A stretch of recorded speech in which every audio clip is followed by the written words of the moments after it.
कहीं तादाद सैकड़ों में थी तो कहीं दर्जनों में थी। ठीक है, ये अल्लाह के नबी सल्लल्लाहु अलैहि वसल्लम ने इस तरह था। उसमें एक अहम तरीन बात ये थी कि जो रजी के शुहदा थे, जो सानिया रजी था, तो उसमें बनो लिहयान की तरफ मुसलमानों का काफिला गया था। इसमें अल्लाह के नबी सल्लल्लाहु अलैहि वसल्लम ने खुद बनफ़्स नफीस शिरकत की थी, क्योंकि उस मौके पर उस गद्दारी का उनको जवाब नहीं दे सके थे। और अल्लाह के नबी सल्लल्लाहु अलैहि वसल्लम ही से बहाना करके ये 10 सहाबा को लेके गए थे, तो आपने अपनी जिम्मेदारी महसूस की। और इनके मकासद क्या थे और इनसे फ़वाइद क्या हुए हमने देखा था। हमने ये भी देखा था तकरीबन इन 365 दिनों में 80 से 100 दिन के करीब मुसलमान, एक बड़ी तादाद मुसलमानों की मदीने से बाहर रही। एक साल के अंदर ये एक बड़ा हिस्सा बाहर रहा है, और तकरीबन 800, 600, 800, 900 के दरमियान मुसलमान जो है ना सिपाही, और हमें पता था कि ज़्यादा से ज़्यादा मैक्सिमम जो तादाद है मुसलमानों की जो ग़ज़वे आज़ाब में हुई थी, ये 2 से 2,500 हुई थी। तो आप समझें कि 1/3 मुसलमानों का लड़ने के काबिल लश्कर साल के 1/3 हिस्से में मदीने से बाहर रहा है ना। तो कितना ज़्यादा मुतहर्रिक रखा, इसके बड़े बड़े मकासद हासिल हुए, अहम गिरफ्तारियाँ हुई, बाद में मुसलमान हो गए, और पुराने बदले भी लिए गए, दुश्मन को लड़ाई के बगैर भी शिकस्त दी गई, और माल गनीमत भी जमा किया गया। ठीक है, तो अब अल्लाह के नबी सल्लल्लाहु अलैहि वसल्लम को ये सारे मकासद हासिल हो गए। ठीक है, और सहाबा किराम ने पिछले दिनों में बहुत कुर्बानियाँ दी थी। तो अल्लाह के नबी सल्लल्लाहु अलैहि वसल्लम को एक ख्वाब दिखाया गया, और आपने वो ख्वाब मुसलमानों से जिक्र किया, और ख्वाब का मतलब ये था कि इंशाअल्लाह अल्लाह की तरफ से ज़रूर होगा, और वो उम्रे का ख्वाब था। तो सहाबा अल्लाह के नबी सल्लल्लाहु अलैहि वसल्लम के साथ एहराम बांध कर निकल गए। यहाँ एक बड़ा ख़तरा ये था कि कुरैश मक्का में उम्रा करने नहीं देंगे। अलबत्ता मुसलमानों ने पिछले 1 साल के अंदर अहज़ाब और कुरैज़ा के मोमेंटम को ऐसा स्टेबल किया था कि जो अहज़ाब के वक्त मुसलमानों की हालत थी कि आसपास उनकी कोई मदद करने वाला नहीं था, अब वही सिचुएशन अगर कुरैश जंग करने की कोशिश करेंगे तो वही सिचुएशन मुसलमानों को अंदाज़ा था कि कुरैश की होगी। ठीक है, और उनको हरम से मोहब्बत भी थी, और बहुत अरसा हो गया था कि वो हरम नहीं गए थे बहरहाल। और यहाँ से इंशाल्लाह फिर हम दोबारा आगे देखते हैं। अब इसके हवाले से जो पॉइंट हमने पढ़े, इसमें कुछ चीज़ें ना जो पिछले दफ़ा हमने ज़रा सरसरी देखी थी, इसको इंशाल्लाह हम दोबारा थोड़ी सी तफसील से देखेंगे। यहीं से इंशाल्लाह शुरू करते हैं। स्लाइड आ रही जी, अस्सलाम वालेकुम। अच्छा, वो हम बहुत अच्छे से सीरत पढ़ें, और रिसेंटली एक सेशन हुआ था, उसमें एक एक्टिविटी की कि किस तरीके से जो हमारे लेसन्स हैं उसको हम डे टू डे में इम्प्लीमेंट कर सकें। और मुफ्ती साहब का आइडिया था, बहुत ज़बरदस्त आइडिया था, उससे काम करने का मौका मिला। तो ऐसा महसूस होने लगा कि ये तो हमें करते ही रहना चाहिए, और बजाय ऐसे कि बड़े पैमाने पर करें, हर सेशन में कुछ ना कुछ निकलता है जो प्रैक्टिकली हम इम्प्लीमेंट कर सकते हैं, और उसको थोड़ा सा यहाँ बयान कर दिया जाए, बाकी आप हज़रात भी उसमें अपने आइडियाज़ शेयर कर लें, तो उससे ये होगा कि हर एक को उसमें यानी टू डू मिल जाएगा इंशाल्लाह। तो चंद चीज़ें मैं कर लेता हूँ, फिर आप लोग भी ऐड कर लीजिएगा। एक जैसे मुफ्ती साहब ने कहा मोमेंटम वाली बात, बहुत दफ़ा प्रोग्रामर्स की भी एक फ़्लो स्टेट होती है ना, वो एक जोन में आ जाते हैं और फिर उसमें चल रहे होते हैं। अगर उसमें काम निपटा लें तो बहुत दफ़ा निमट जाता है। But as an organisation also कभी कभी कुछ ऐसे रन्स होते हैं, आपका रेवेन्यू अच्छा आ रहा है, कोई आपने एक तरीका बिज़नेस का सीख लिया है, हायरिंग का सीख लिया, किसी और एग्जीक्यूशन एंगल से सीख लिया है, तो उसको ख़ुद से रोकने के बजाय उस वक्त डबल डाउन इंसान कर ले, तो हो सकता है बहुत दफ़ा सालों की मेहनत महीनों में निमट जाती है। तो I feel that is very important, ये मेरे लिए भी बहुत अहम है। But I think when you find that, जिसे कहते हैं फ्लो स्टेट, या वो मोमेंटम जब किस ये लगा अच्छा भी लगा अच्छा, तो आई थिंक दैट ये काफ़ी इंटरेस्टिंग लेसन था। इसमें कोई आप लोग मिसाल दे सकते हैं बिज़नेस के एंगल से? जी शराज। ये मोमेंटम वाली जो बात है ना, फ्लेवर में काफ़ी ज़्यादा अच्छा सही, अच्छा करते रहते हैं, शेयर करें। मोमेंटम जैसे होता है कि अगर मैंने एक स्प्रिंट स्टार्ट की है ना, हाँ तो बोलते हैं अगर मोमेंटम आया ना तो मोमेंटम बिल्ड करो, सही है, कि अगर कुछ बड़े टास्क है, कुछ छोटे टास्क है, सही है, तो बड़े टास्क को ब्रेक डाउन करके छोटे में दो, ताकि क्विकली आप टिकट्स को ज़बरदस्त, निकाल सको, और क्विकली इंक्रीमेंटली कुछ फीचर्स आप शोकेस कर दो डेली बेसिस पे। ज़बरदस्त। उससे ये होगा कि आपका एक मोमेंटम भी बिल्ड होगा, फीडबैक का भी फ्लो स्टार्ट हो जाएगा। वरना अगर आप 2 हफ्ते की स्प्रिंट के बाद एक कुछ फीचर लेके आ रहे हो और उसमें मसले हैं, उसके ऊपर फीडबैक है, तो फिर एक और उसके ऊपर फिर आइटरेट करना पड़ेगा कि आइटरेट करके एक और स्प्रिंट चलानी है। बिल्कुल सही है। इसलिए बोलते हैं छोटे से टास्क को ब्रेक डाउन करो, क्योंकि हमारे थोड़ा ना जरा वाला काम होता नहीं इसका। नहीं होता, सही है। तो वो ये एक बड़ा टास्क देते हैं और फिर बोलते हैं आप खुद ही इसको ब्रेक करो ताकि बेहतरीन, आपका खुद का मोमेंटम टिकट डिलीवरी हो। ज़बरदस्त। प्ले रूम में कर रहे हो तो जैसे माशाल्लाह। उनको दिखता है ना मोमेंटम ब्रेक हो रहा है, पहले आ रहा है, क्या करते हैं? एम्फसाइज ही करते हैं कि इसको अच्छा। और ब्रेक करो, मेरे साथ अलग से बैठ जाओ, मैं सही। तुम्हारी प्रायोरिटाइज करवाता हूँ बस। सही है, ये एक है हम टू प्रैक्टिस। बेहतरीन मिसाल है, जज़ाकल्लाह खैर। और कोई कुछ कहना चाहेगा मोमेंटम से रिलेटेड? सही है। वैसे ह्यूमन साइकोलॉजी भी है कि उसको कहते हैं क्विक विंस। अगर इंसान एक फतह के बाद दूसरी तीसरी मिल जाए ना, तो उसको अंग्रेजी में ना टेल अप हो जाती है, वो जैसे होता है ना कि वो और एक्साइटेड और एनर्जाइज हो जाता है। व्हील वाली थ्योरी थी। हाँ, फ्लाई व्हील वाली जो थी गुड टू ग्रेट के अंदर की, एक दफ़ा वो व्हील चल जाए तो फिर उसको चलाते रखना, बहुत कम एनर्जी के साथ चल- आप चल- बहुत ज़्यादा तेज़ी से चला सकते चल सकते हैं। रोक दिया या रोकने दिया उसको, फिर दोबारा स्टार्ट बहुत पता नहीं कब होगा, ठीक हो गया। अच्छा, दूसरी चीज़ ये थी कि, और आई थिंक मुझसे भी बहुत रेजोनेट करती है कि एक मुश्किल वक्त आया मदीना के ऊपर, सब पल पड़े और चाहते नहीं थे आए, लेकिन ये आ गया। लेकिन उसी के अंदर से जब अल्लाह ने फ़तह दे दी तो एक और किस्म का, जिसे कहते हैं कि उसको पॉजिटिव में कन्वर्ट कर दिया ना। और जब मुझे याद आ रहा था जब सीमेंटे का ज़माना था और उन्होंने कहा कि भाई ऑफिस क्लोज़ होने हैं, तो अरीब मुस्कुरा रहे हैं, तो एक अजीब सी फ़िज़ा थी। सब लोग, कोई कह रहे हैं मुल्क छोड़ के चले जाते हैं, कोई कह रहे हैं कि यार ये तो हमसे बिट्रेयल हो गया, ये हो गया। अच्छा, उसी ज़माने में मैं मेंटरशिप ले रहा था सुलेमान अहमद से, तो उन्होंने कहा ये तो बहुत अच्छा हो गया, अब तुम्हें ना नए सिरे से स्टार्ट करने का मौका मिलेगा, यानी लेंस बदल दिया। और उसके बाद से जब टेकवर्ड्स की जो विजनिंग थी वो उसी ज़माने में हो रही थी जब तबाही आ रही थी।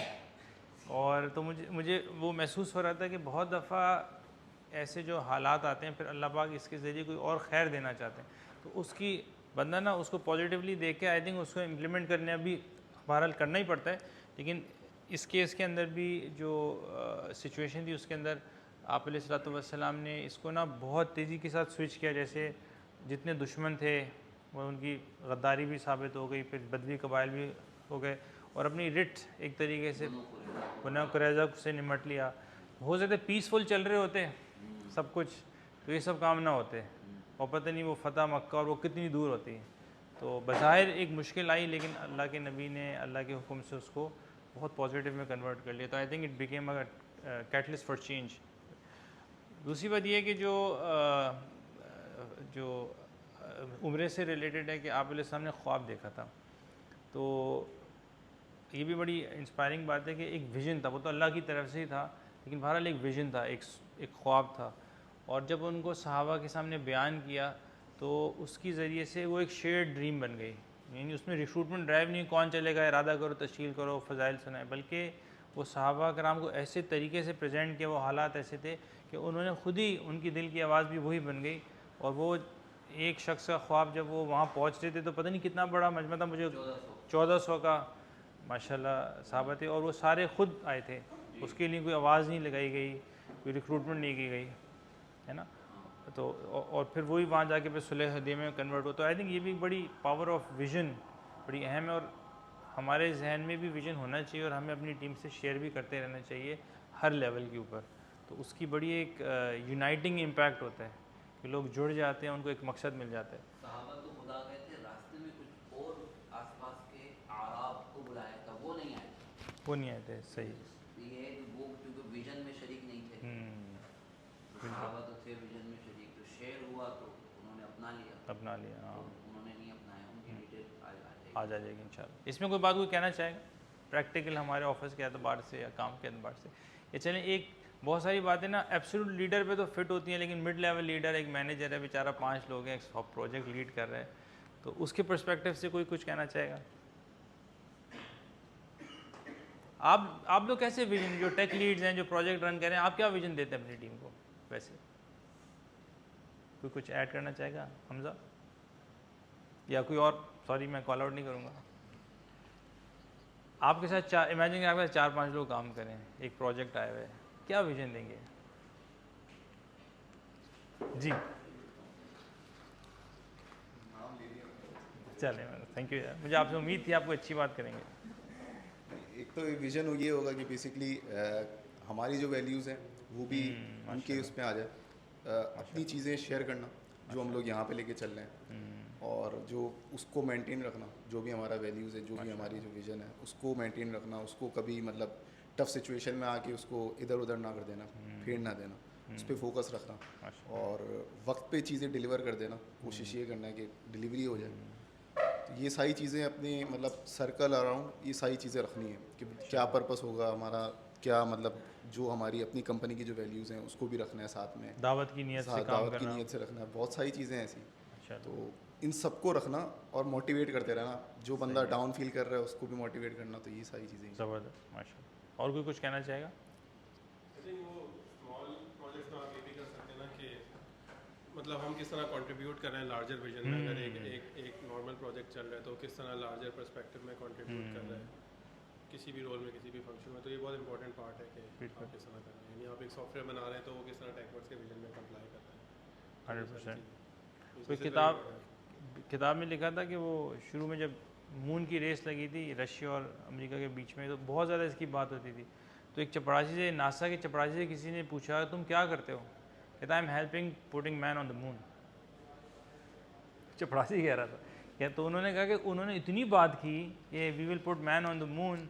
एक चपरासी को भी पता था कर रहा तो मैं फर्श साफ हूँ, लेकिन मेरा काम भी अहम है, I am helping putting man on the moon. तो वो विजन की बात थी कि वो इतनी सराहत कर गई थी उस इदारे का, उन्होंने वो दुनियावी एतबार से कामयाब हो गई। तो बिल्कुल सही है कि एक तो है कि बिगर पर्पस से कनेक्ट करना, दूसरा ये भी है कि देखिए मुसलमान का तो एक काम हमेशा है कि वो अल्लाह का रिप्रेजेंटेटिव है, खलीफा है, वो अल्लाह को रिप्रेजेंट करता है, कुछ वैल्यू सिस्टम को रिप्रेजेंट करता है। यूसुफ अलैहिस्सलाम ने जेल में किया तो मतलब हम भी कर सकते हैं, है ना।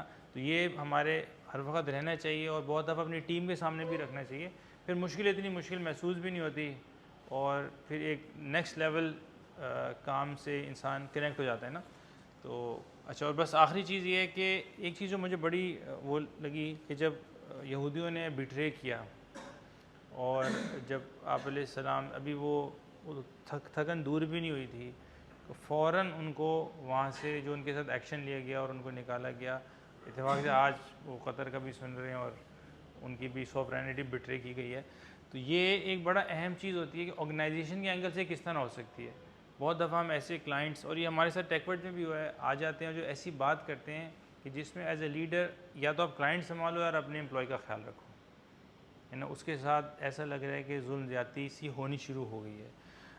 इसी तरह हमारे वैल्यू सिस्टम्स होते हैं बहुत दफ़ा कि हम काम कर रहे हैं लेकिन एक बंदा आता है वो कुछ ऐसा करने को कहता है जो हमें लगता है हमारी वैल्यू सिस्टम के ख़िलाफ़। यानी हमारी विजन की, वैल्यूज़ की एक सॉवरेनिटी है और उसके अंदर हम जब दुनिया में काम करते हैं तो बहुत दफ़ा लोग चैलेंज कर लेते हैं या हमें डिफ़िकल्ट स्पॉट में डाल देते हैं। किसी कॉन्फ्रेंस पे गए, वहाँ पर खुदा ना खासा ड्रिंक चल रही है या कोई खातून आ जाती हैं, तो हम किस तरह बिहेव करते हैं ना। एक तरफ बिज़नेस है सो टू स्पीक और एक तरफ हमारी वैल्यूज़ हैं। तो आई थिंक ये बहुत क्लियर था कि जो उस बाउंड्री के अंदर ख़ास तौर पे बिट्रे करेगा अंदर से, तो उसको उससे तो फ़ौरन निपटा जाएगा, क्योंकि अगर इस चीज़ को छोड़ दिया जाता है तो फिर तो ज़ाहिर बात है वो सोसाइटी किसी बड़े काम के लिए एग्जिस्ट ही नहीं कर सकती जब ऐसे लोग पलने लगें। तो इस चीज़ में ना ओवरली सेंसिटिव थे आप अलैहिस्सलाम, ऐसा लग रहा है। और अल्लाह ताला भी थे, यानी जिब्राइल अलैहिस्सलाम आगे वो खुद भी कह रहे हैं कि भाई थकन है जो भी है ये तो अभी निमटने की चीज़ है ना। तो आई थिंक ये भी एक इंटरेस्टिंग चीज़ लगी कि फ्रॉम आवर पर्सपेक्टिव कुछ चीज़ें जो हमारे लिए बहुत अहम हैं, जो हमारी सॉवरेनिटी की तरह, यानी this is why we exist, this is our boundary, जो उसको चैलेंज करे फिर उसको हल्का नहीं लेना चाहिए, उसको जल्द से जल्द उसको एलिमिनेट कर देना चाहिए ताकि फिर अपना वजूद बाकी रहे।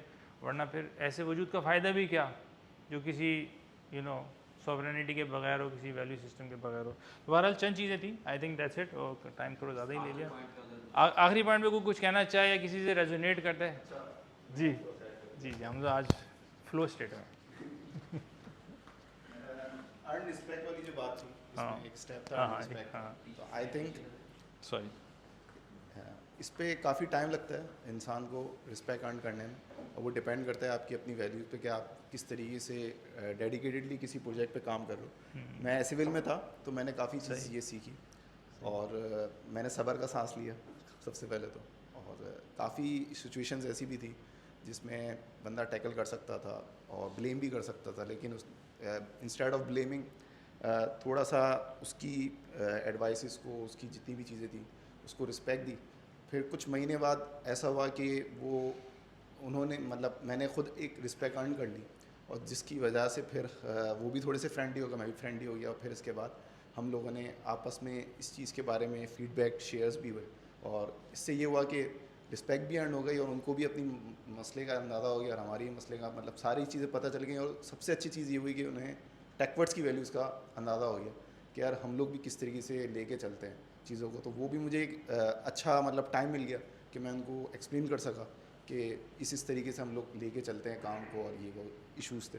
तो ड्यू टू सम रीज़न्स की वजह से उन्होंने काफ़ी एम्प्लॉयज़ पे टारगेट भी किए थे, और कुछ रियलाइज फिर इसके बाद जब मेरी जो कन्वर्सेशन हुई मुझे बहुत टाइम लगा उनसे, मतलब ज़ाहिर रिस्पेक्ट अर्न करना हर किसी मतलब इतनी आसानी से जल्दी तो नहीं होता, तो कुछ टाइम लगता है। फिर इसके बाद आप ज़रूर शेयर भी कर सकते हैं अपने थॉट्स वगैरह, और बड़ी फ्रेंडली वे में। तो वो भी फिर थोड़ा बहुत रियलाइज़ करा उन्होंने भी, उनकी गलतियों का भी एहसास हुआ। इससे ये फ़ायदा हुआ कि आप अगर टाइम देंगे ना तो आई थिंक चीज़ें आहिस्ता आहिस्ता समझ में आ जाएंगी अगले को भी, और डेडिकेटेड रहेंगे अपने काम पे, फोकस रहेंगे, और चीज़ों को मतलब ज़्यादा मतलब उनकी तरफ नहीं करेंगे कि यार उनकी तरफ से उनकी वजह से हो रहा है, नहीं से हो रहा है। तो आई थिंक इस चीज़ का मैं समझता हूँ कि मैंने वहाँ से चीज़ सीखी, सब्र किया, सारी चीज़ें मिली, फिर उसके बाद खुद ब खुद मुझे टाइम मिला कि मैं फ़ीडबैक दे सका उनको। तो आई थिंक ये सारी चीज़ें हैं, उसमें ज़रूरी होता है ये सब कि आप टाइम दें। ज़बरदस्त, जज़ाकल्लाह खैर, thank you so much Hamza. कोई और कुछ तो नहीं कहना चाहेगा? चलिए, जज़ाकल्लाह।